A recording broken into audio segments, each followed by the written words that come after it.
무엇을 왜 뛰느냐 이거의 제목으로 같이 은혜 나누기 원합니다. 어떤 농부가 있었습니다. 어느 날 아침에 이 농부가 남쪽의 밭을 갈러 간다고 아내한테 말하고 이제 트랙터에다가 기름을 넣기 시작을 합니다.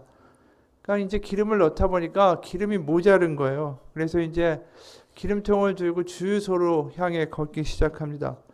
근데 이제 가는 길에 자기 농장에 돼지들이 있는데 돼지들이 굶고 있는 게 보이는 겁니다. 그래서 이제 다시 먹이를 주려고 이번에는 옥수수 창고에 농부가 갔습니다. 그래서 이제 옥수수 먹이 자루를 가지고 나오는데 마침 밭에 감자가 싹이 올라오는 게 보이는 거예요. 그래서 먹이 자루를 내려놓고 이번에는 감자를 캐러 갑니다. 근데 이제 가다가 보니까 또 장작더미 옆을 지나가게 됐는데 집에 땔감이 떨어졌다고 아내가 한 말이 떠오르는 거예요. 그래서 땔감 몇 개를 챙겨 들고 또 병든 닭이 마침 눈에 보여서 그 닭에게 다가갈 때 이렇게 하늘을 보게 됐습니다. 그랬더니 벌써 하늘에 황혼이 지고 있었다라는 거예요. 하루가 다 갔습니다. 아침에 트랙터로 시작한 하루가 엉뚱하게 닭 앞에 서 있는 걸로 끝나버렸어요.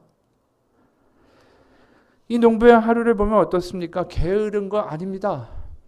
그런데 하루의 끝은 아침에 남쪽 밭을 가려고 했는데 엉뚱하게 닭 앞에서 끝나버렸어요. 자기가 생각지도 못한 곳에서 자신의 하루가 끝난 거죠. 이게 하루뿐일까? 우리의 인생도 마찬가지입니다. 우리의 삶이 어릴 때, 젊을 때 생각한 것과 지금의 자리가 같을까? 우리의 삶은 도대체 이제 인생을 끝낼 때쯤에 우리는 어디에 가서 서 있게 될까? 우리는 주변에 너무나도 우리의 눈과 안목을 뺏어가는 것들이 많이 있습니다. 그럼 그걸 쫓아가다 보면 도대체 우리의 인생이 어느 길로 가서 우리가 어디에 서 있을지 우리는 알지 못한다라는 거죠. 그런데 오늘 본문은 한 가지를 이야기합니다. 뭐냐면 인생은 경주인데 분명한 한 곳만 바라봐야 되는 경주다. 그것은 예수님이다라고 단언을 하죠. 읽어보면 이렇습니다. 인내로서 우리 앞에 당한 경주를 하며 믿음의 주여 또 온전하게 하시는 이인 예수를 바라보자. 여기에 바라보자라는 단어는 원어로 아포라오라는 단어입니다. 아포는 뭐뭐로부터, 이게 영어로 말하면 from이 되는 거죠. 그런 뜻이고 호라오, 이것은 보다라는 겁니다. 그래서 합쳐져서 아포라오라는 건 뭐냐면 주변에 우리를 시선을 끄는 것으로부터 눈을 돌려서 한 곳을 주시하다. 그런 뜻입니다. 주변에 눈을 끄는 게 많죠. 근데 이제 그걸 하나하나 쫓아가다 보면 우리의 인생이 도대체 어디로 가고 있는지 불안할 때가 많게 됩니다. 막연히 달리는 거, 그것만큼 사실 인생에서 불행하고 불안한 게 없습니다. 아까 농부처럼 그냥 그렇게 열심히 달리기만 한 인생이 돌아봤을 때 의미 있는 일생일까? 기술이 발달하기 전에 배하고 배 사이에 의사 전달을 해서 확성기나 호각을 사용했답니다. 근데 어느 날 한 커다란 전함이 그 해도, 그 바다 지도에도 없는 어느 안개가 아주 깊이 덮인 그 해안 근해에서 천천히 항해를 하고 있었습니다. 근데 갑자기 또 다른 배의 불빛처럼 보이는 게 그 전함의 운행로에서 비치고 있었습니다. 선장이 재빨리 확성기를 집어들고 외쳤습니다. 스미스, 미 해군 대장이다. 배를 남쪽으로 10도 돌려라. 이대로 가면 서로 충돌한다. 우리는 긴급 명령을 수행 중이다. 안개를 뚫고 희미하지만 분명한 소리로 저쪽에서 대답이 전해져 왔습니다. 여기는 존스 2등병입니다. 그 배를 북쪽으로 10도 돌리십시오. 이등병 주제에 감히 대장에게 명령을 하다니 대장은 괘씸한 생각이 들었습니다. 확성기의 음량을 좀 더 높여서 권위적으로 고함칩니다. 여기는 스미스 미 해군 대장이다. 우리는 그대로 갈 테니 그 배를 남쪽으로 10도 돌려라. 안개 속에서 여전히 같은 대답이 들려왔습니다. 여기는 존스 2등병입니다. 그 배를 북쪽으로 10도 돌리십시오. 화가 치민 대장이 다시 소리를 지릅니다. 나는 대장이라고 했다. 당장 남쪽으로 10도 우회해라. 우리는 전함이다. 안개를 타고 같은 목소리가 동요 없이 실려왔습니다. 여기는 존스 2등병입니다. 그 배를 북쪽으로 10도 돌리십시오. 여기는 등대입니다. 생각해 보시기 바랍니다. 인생에서 가장 중요한 게 뭘까? 달리는 게 중요한 게 아니죠. 어디를 향하여 가고 있는가가 되게 중요합니다. 우리가 인생을 열심히 살고 수고하는 것만큼 중요한 게 뭐냐 하면 내가 어디로 가고 있는가. 그걸 알고 가야 한다라는 거죠. 근데 현대 많은 사람들이 이 세상에서 태어나서 배우는 게 뭐냐 하면 뭘 향하여 뛰어야 된다는 걸 배우는 게 아니라 그냥 빨리 뛰는 것부터 배우기 시작해요. 방향이나 이유는 중요하지 않습니다. 그냥 옆 사람보다 빨리 뛰면 되는 거예요. 홍콩에서 한 연구를 했었는데 거기에 이런 결과가 있습니다. 사람들이 줄을 서서 기다릴 때 앞쪽에 자기 앞에 얼마나 있느냐 보다는 뒤에 얼마나 많이 있느냐에 영향을 많이 받는다라는 겁니다. 그러니까 자신의 앞보다 뒤쪽에 있는 사람들이 많으면 그 줄 서는 것을 포기하지 않는데요. 그러니까 원래 그 앞에서부터 얼마 남았는가를 봐야 되는데 늘 뒤를 보면서 자기가 상대적으로 위안을 받는다라는 거죠. 다른 사람들과 비교하면서 상대적인 위안과 성취감을 느낀다. 그런 겁니다. 그러면서 내 안에 불안감을 그걸로 잠재해 오는 거죠. 근데 중요한 건 그 줄이 과연 어디를 향한 줄인지 또 내가 뭘 향하여 줄을 서고 있는지에 대해서 생각하지 못할 때가 많다라는 거죠. 요즘 세상에 남편들이 가장 싫어하는 존재가 있습니다. 전에도 한번 얘기했지만 와친남이래. 와친남. 와이프, 친구, 남편. 아내 말을 들으면은 아내 친구의 남편들은 돈도 잘 벌고 잘생기고 키도 크고 중요한 건 똥배도 안 나오고 자상하고 기념일도 잘 챙기고 퇴근하고 집안일도 도와주고 애도 다 봐주고 저녁도 해준답니다. 이상한 건 남자 주변에 아무리 남자들은 봐도 그런 남자가 없는데 여자들의 눈에 그게 보이나 봐요. 그렇죠. 아이들도 그런 얘기 해요. 우리가 유명하게 다 아는 말이죠. 엄친아, 엄친딸. 이게 모든 아이들의 공공의 적입니다. 엄마의 친구의 아들과 딸은 항상 공부를 잘해요. 성격도 좋고 중요한 건 게임도 안 한대요. 그런 애들이 있을까? 늘 비교의 대상이죠. 아이들은 얼굴도 본 적이 없는 엄마의 친구의 딸과 아들들과 경쟁을 해야 돼요. 제가 미국에서 목회를 할 때 유학원, 대학원생들이 많이 있었습니다. 근데 이제 문제는 뭐냐 하면 항상 그 대화 중에 그들의 가장 큰 상처가 열등감이었어요. 이게 남이 칭찬하는 걸 잘 받아들이지 못해요. 왜냐하면 자기가 더 잘해야 된다는 강박관념을 갖고 있으니까. 누군가 자기보다 더 인정받고 칭찬받으면 그게 그렇게 시기가 나요.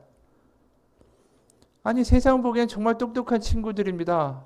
미국에서 박사 공부까지 하고 있는데 근데 여전히 비교의 싸움을 하는 거예요. 그들은 본능적으로 옆 사람보다 빨리 뛰는 거에 아주 인이 박힌 사람들이기 때문에 그렇습니다. 인생이 행복하지 않습니다. 늘 다른 사람들과 비교하면서 뛰는 거 그게 다이기 때문이라는 거죠. 예전에 현대자동차의 광고, 그랜저 광고가 있었습니다. 그랜저 자동차. 그 광고 카피가 뭐였냐면 딱 한 줄이었어요. 요즘 어떻게 지내냐는 친구의 말에 그랜저로 대답했습니다. 이게 카피예요. 그랜저를 타면 성공했다 라는 의미라는 거죠.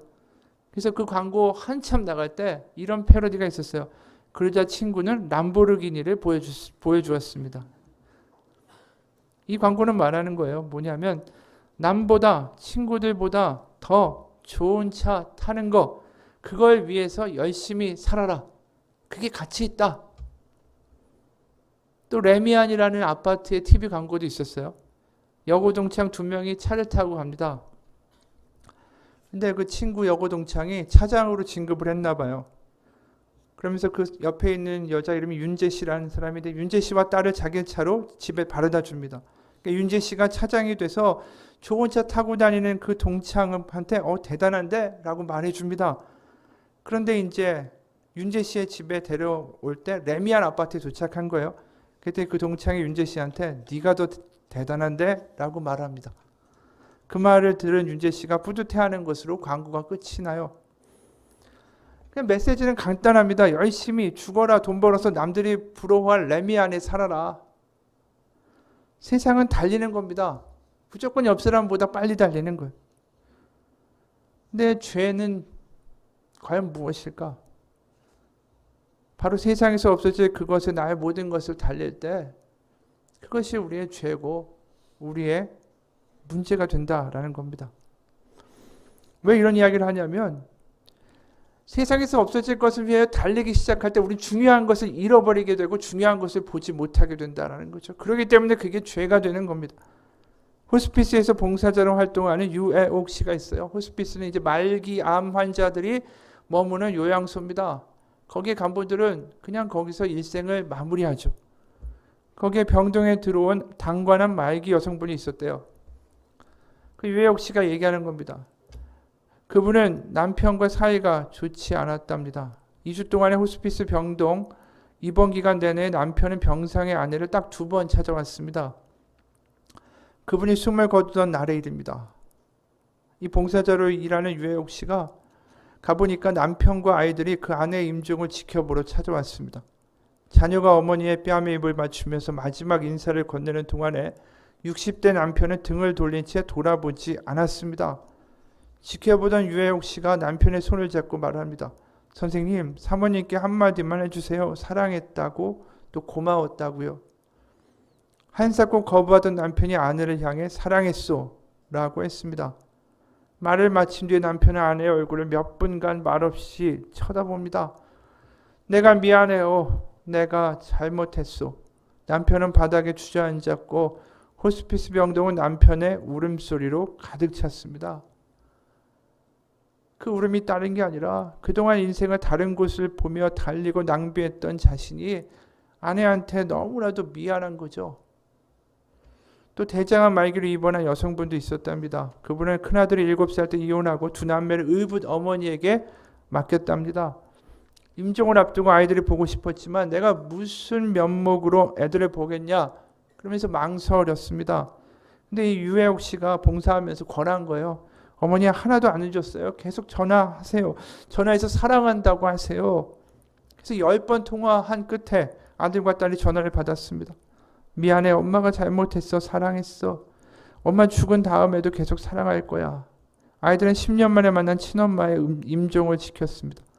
마지막 선물로 은목걸이를 목에 걸어주고 엄마의 이마와 볼에 입을 맞췄습니다. 또 평생 번 돈을 동생에 빌려주고 받지 못한 언니의 얘기도 있었습니다. 그 언니가 죽을 때까지 동생 안 보겠다 했는데 그 많은 돈 한 푼도 못 가져갑니다. 죽으면.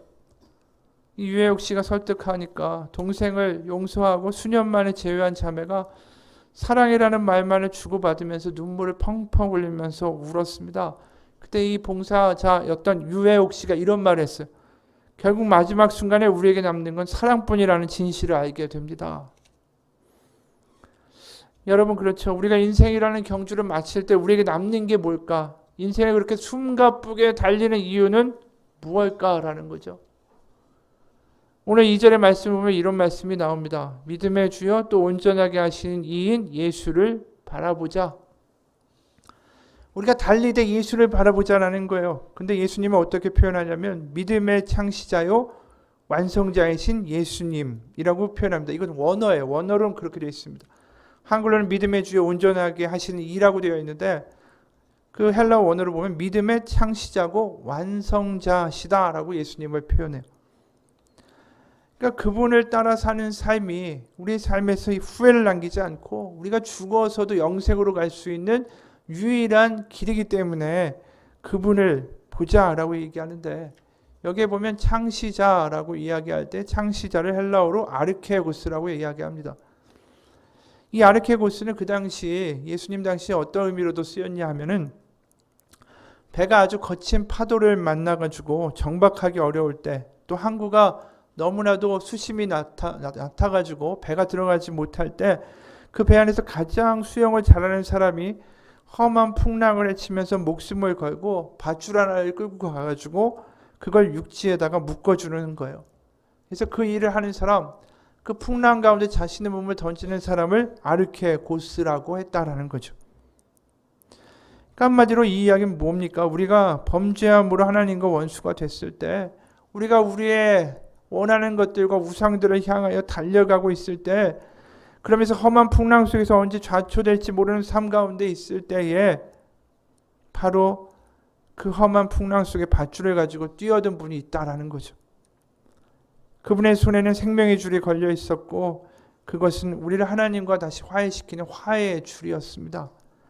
그리고 그분은 그것을 가지고 바다에 뛰어들어서 육지의 나무에 밧줄을 매다는 대가로 목숨을 잃었다. 그게 바로 예수 그리스도의 십자가라는 거죠. 우리는 아무것도 하지 않았습니다. 그분이 연결해 놓은 밧줄을 잡고 우리는 살아난 거죠. 그게 바로 예수님이 우리의 아르케고스라는 의미예요. 그래서 예수님은 우리의 믿음의 아르케고스요. 또 완성자, 이 완성자는 헬라어로 텔레이오테스라는 헬라어입니다. 그것은 목적지까지 이끌어가는 분이다라는 겁니다. 그러니까 예수님만이 이 풍랑의 인생 가운데 우리를 건져주고 우리를 이끌어주는 분이다. 그래서 예수를 뚫어지게 바라보자라고 이야기합니다. 마치 파도를 뚫고 헤엄쳐서 가는 그 사람에게 우리의 운명이 걸린 것처럼 노심초사로 그를 바라보듯이 그렇게 우리의 전부가 달린 것으로 예수님을 바라보자라는 겁니다. 그럼 그곳에 하나님의 영생과 구원이 있다라는 거죠. 예수님을 따라가는 삶은 분명히 우리의 삶 속에서 우리의 인생이 후회되는 삶이 되지 않습니다.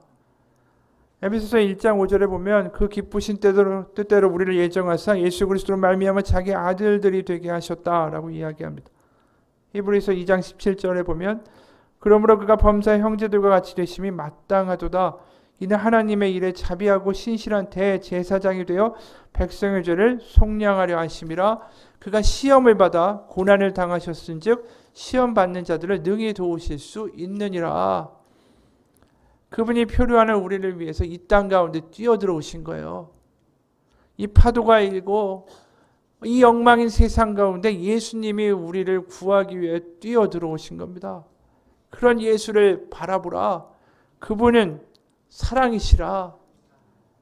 그분은 죽음을 이기고 세상의 죄를 이기고 우리 가운데 승리를 주신 이시라. 그래서 예수님을 바라보는 것은 다른 게 아닙니다. 우리는 남을 보면서 그 사람보다 먼저 가는 거에 우리의 시선을 맞추는 게 아니라 예수님에게 시선을 맞추면 우리는 누구보다 먼저 결승선을 통과하는가에 관심이 있지 않아요. 우리의 삶은 어떻게 예수님을 따라 사는가, 우리가 더 어떻게 사랑하고 주변 가운데 생명을 주고 하나님의 회복을 이야기하며 이 땅을 살아가는가에 우리의 관심이 집중되게 됩니다. 예수님을 바라보게 되면 우리는 사랑할 수 있고 우리가 이 땅이 다가 아니라는 확신이 있고 그러면서 우리가 이 땅을 살아가는 방식이 아예 달라진다라는 겁니다. 미국에서 장애인 아동들의 운동 경기 100m 달리기가 있었습니다. 거기서 9명의 아이들이 뛰기 시작합니다. 그러다 한 아이가 자빠진 거예요. 울어요 막. 그러니까 다른 8명의 아이들이 달려야 되는데 일제히 다 멈춰섰습니다. 그리고 그 아이를 달래주기 시작해요. 특히 그 중에는 다운 증후군이라고 염색체 이상으로 태어날 때부터 그 좀 부족하게 태어나는 아이들이 있습니다. 그 아이 한 소녀가 그 넘어진 아이한테 그 볼에다가 뽀뽀를 해주고 또 모든 아이들이 그 아이의 손을 잡고 9명이 모두 다 동시에 결승점을 같이 통과합니다. 근데 그걸 보면서 어떤 사람이 이렇게 웅얼거리는 거예요. 아, 역시 일반 애들처럼 영리하지는 않네. 그걸 보면서 우리가 뭘 느낄 수 있을까요? 세상에서 보면 그들은 한심한 거고 열등생이고 못난 거예요. 그런데 신앙의 눈에서 보면 그들은 결승선이라는 것에 먼저 들어가는 게 중요한 게 아니라 우리가 왜 뛰고 있고 어떻게 뛰는가가 훨씬 더 중요하다는 걸 우리에게 보여주는 놀라운 증인들이다라는 거죠. 왜냐하면 우리의 인생은 남보다 빨리 뛰는 게 아니라 우리가 죽음에서 우리 인생이 끝나는 게 아니라 우리의 인생은 결국 영생이기 때문에 그렇습니다. 십자가의 사랑과 부활은 우리가 이렇게 살지 않아도 된다라는 하나님의 사인이에요. 네가 이렇게 살아야 네가 행복한 게 아니야. 네가 이렇게 살아야, 이렇게 뛰어야, 이렇게 숨가쁘게 살아야 너의 인생이 빛나는 게 아니란다. 사도 바울이 역시 예수님을 향한 자신의 경주가 자신의 인생이었다라고 이야기하죠. 빌립보서 3장을 보면 이렇게 이야기합니다. 내가 이미 얻었다 함도 아니요 온전을 이루었다 함도 아니라 오직 내가 예수 그리스도께 잡힌 바 된 그것을 잡으려고 달려가노라. 형제들아 나는 아직 내가 잡은 줄로 여기지 아니하고 오직 한 일 즉 뒤에 있는 것은 잊어버리고 앞에 있는 것을 잡으려고 표대를 향하여 그리스도 예수 안에서 하나님이 위해서 부르신 부름의 상을 위하여 달려가노라. 그가 죽음을 앞두고 있을 때 하는 이야기는 뭐냐 하면 하나님이 위에서 부르신 부름의 상, 부활을 향하여 달려가노라 라고 이야기했습니다. 그리고 디모데후서 4장 7절에 이제 죽음을 정말 앞두고 그가 이렇게 자신의 삶을 회고하죠. 나는 선한 싸움을 싸우고 나의 달려갈 길을 마치고 믿음을 지켰으니 이제후로는 나를 위하여 의의 면류관이 예비되었으므로 주 곧 의로우신 재판장이 그날에 내게 주실 것이니 라고 이야기합니다. 성경이 말하는 올바른 인생이라는 것은 우리의 눈을 이곳저곳 그리고 엉뚱한 곳을 향하여 달려가는 것이 아니라 예수 그리스도의 십자가에 우리를 향한 분명한 사랑, 우리를 혼자 두지 않고 우리를 포기하지 않고 우리의 선한 일을 행하고자 하는 하나님의 사랑과 그분이 약속하신 부활을 믿고 담대히 살아가는 것이 우리의 인생이라는 겁니다. 그리고 그 인생은 혼자서 살아가는 게 아니에요. 그 달리기는 혼자 하는 게 아니라고 오늘 분명히 이야기합니다. 1절에 보면 이러므로 우리에게 구름같이 둘러싼 허다한 증인들이 있으니 모든 무거운 것과 얽매이기 쉬운 죄를 벗어버리고 인내로써 우리 앞에 당한 경주를 하며, 거기에 보면 구름같이 둘러싼 허다한 증인들이 있다라고 이야기해요.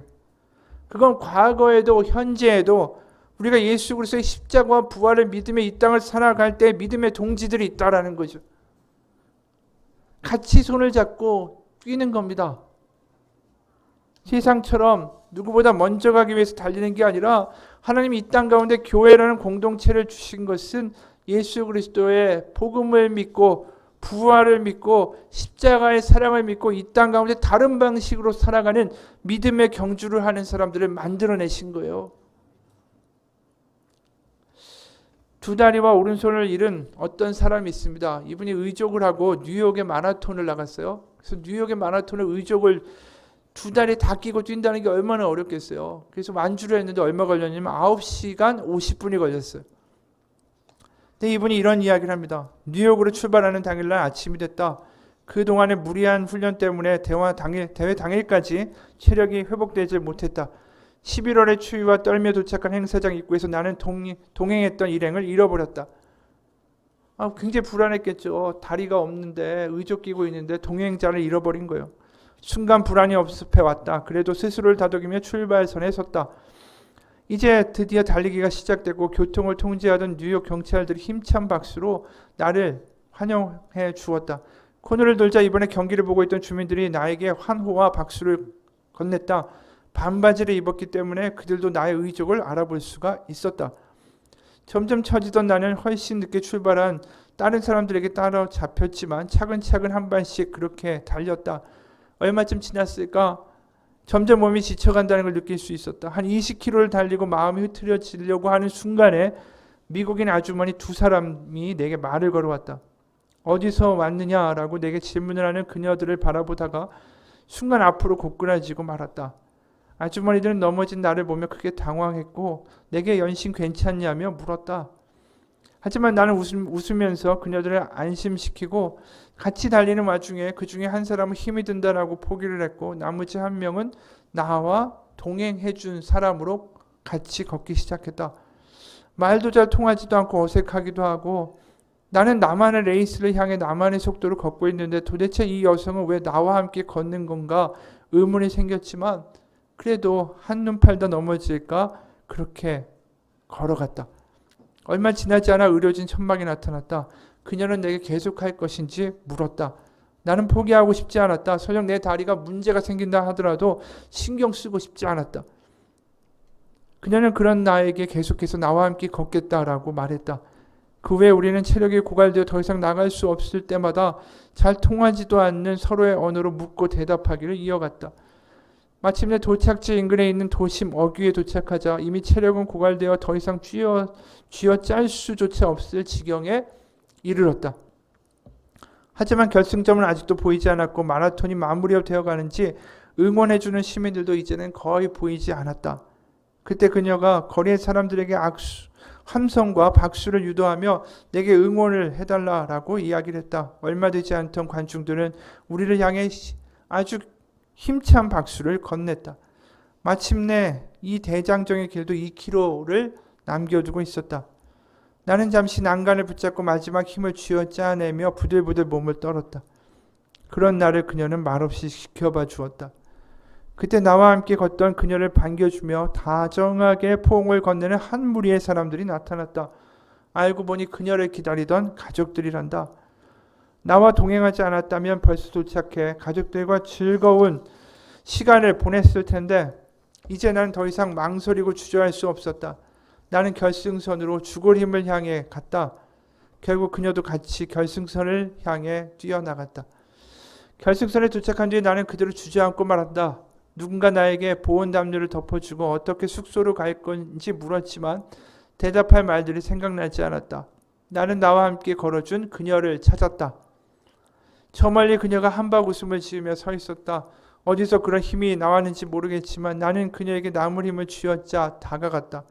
그리고 그녀를 껴안고 엉엉 목을 놓아 울었다. 그렇게 나의 9시간 50분에 42.195km의 풀코스를 걷는 장대한 마라톤은 끝이 났다. 흔히 마라톤을 우리의 인생에 비유하곤 한다. 외롭고 고통스러운 순간순간이 정말 우리의 인생과 많이 닮아 있는 것 같다.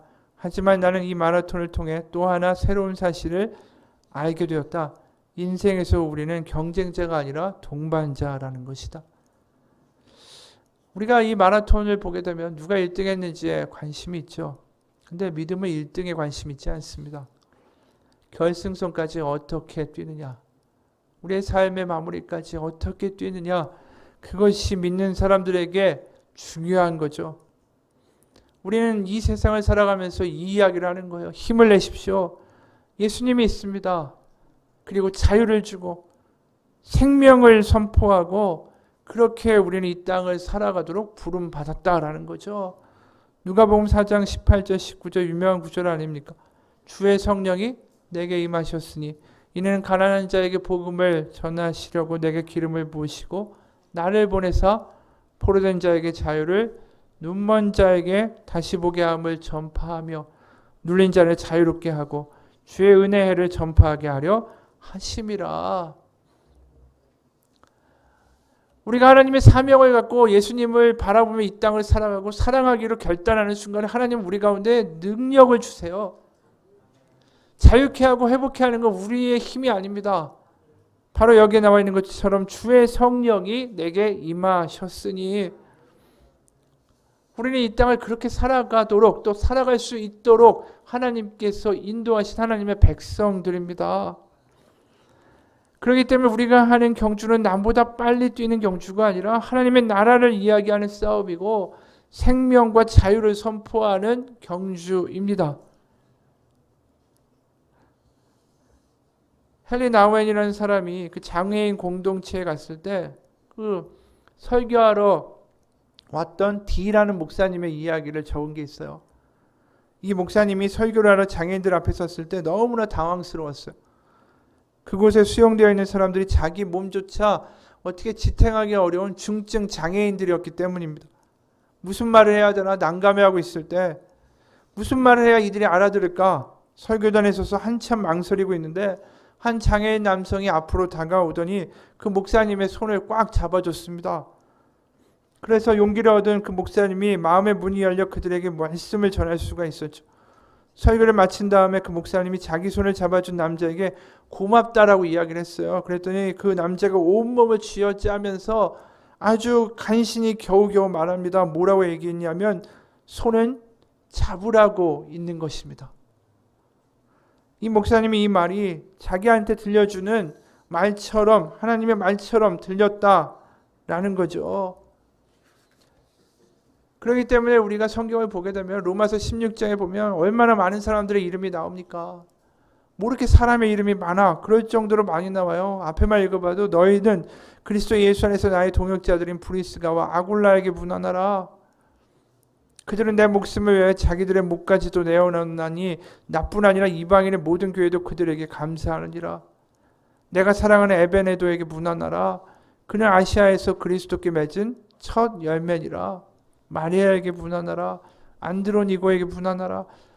이름이 계속 이어져요. 다 그 이름마다 사연과 눈물이 있어요. 같이 뛴 거예요. 혼자 뛴 게 아니라는 겁니다. 우리 교회도 마찬가지예요. 하나님 나라에 갔을 때 이 경주를 다 마쳤을 때 우린 다 하나님의 천국에서 만나게 될 겁니다. 우리가 무슨 이야기를 나누게 될까요? 주님 앞에서 내가 어디에 사장이고 내가 어느 정도 성공했고 돈을 얼마 가지고 있고 내 재산이 얼마고 내가 차를 뭘 타고 내가 어떤 집에 살고 그거 다 소용없죠. 하나님이 원하시는 건 뭐냐면 이 세상을 어떻게 주님을 바라보며 사람들과 손잡고 뛰어갔는가. 하나님, 바로 하나님의 이야기를 이 땅 가운데 얼마나 우리가 만들며 살아갔는가. 그게 바로 주님 앞에서 가장 중요한 것이다 라는 겁니다. 우리의 삶에서 그러한 가치들이 바뀌는 경우들이 많이 있습니다. 예를 들어서 단기 선교를 갔다 오는 친구들이 있어요. 그 고등학생들 데리고 단기 선교나 대학생들 데리고 갔다 오면 이 사람들이 이런 이야기 합니다. 생애 처음으로 나는 의미 있는 일을 하고 있다라고 느꼈다. 나는 이제 사람의 고통에 대해 더 깊이 반응하게 되고 그게 나의 안에서 남을 돕고자 하는 열망을 불러일으킨다. 삶에서 진정으로 중요한 것이 무엇인가 라는 질문을 나에게 묻게 됐다. 나는 이 단기 선교를 통해서 더 관대해지고 내 사소한 문제들이 이제 그렇게 무거웠는데 별게 아니라고 생각이 든다. 나는 사소한 것에도 기뻐하고 감사하는 걸 배웠다. 근데 그 대답들 중에 이런 대답이 있었습니다. 저는 제가 공부하는 이유를 알았습니다. 내 어깨 위에 바로 저 힘든 사람들의 미래와 소망과 희망을 얹겠습니다. 하나님께서 사랑하시는 저들을 하나님께서 저에게 보여주시고 하나님께서 나에게 원하시는 기대를 알겠습니다. 모두가 나는 못한다라고 하면 누가 저들을 위해 살겠습니까? 이 살아가는 방식이 달라진다라는 거예요. 우리가 하나님을 믿으면서 살아가는 방식이 변하지 않으면 우리가 무엇을 향하여 사는지 무엇을 향하여 뛰는지에 대한 분명한 답이 없으면 그 인생은 우리의 인생의 종착지에서 너무나도 불행해집니다. 우리가 이 땅 가운데 하나님의 이야기를 만들고 생명을 주고 사랑을 주고 회복을 이야기하는 하나님의 능력의 은혜의 통로로 살아가기 원합니다. 그 가운데 주신 하나님의 기쁨은 세상이 주는 기쁨과 같지 않습니다. 이제 올해도 벌써 10월 달이죠. 이제 뭐 몇 개월 안 남았습니다. 언제 시작했는지 아니 뭐 어제 시작한 것 같은데 벌써 이렇게 많이 지나갔어요. 인생도 마찬가지입니다. 20대였는데 벌써 40대, 50대, 60대. 인생의 끝에서 나는 나의 인생의 경주를 어떻게 뛰었는가 말을 할 수 있을까? 한번 생각해 보아야 합니다. 우리 이 시간 영상 한번 같이 보고 마무리하도록 하겠습니다.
우리가 무엇을 향하여 뜁니까?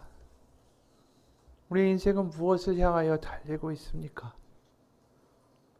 1등이 중요한 게 아니고 뭘 더 얻는 것이 중요한 것이 아닙니다.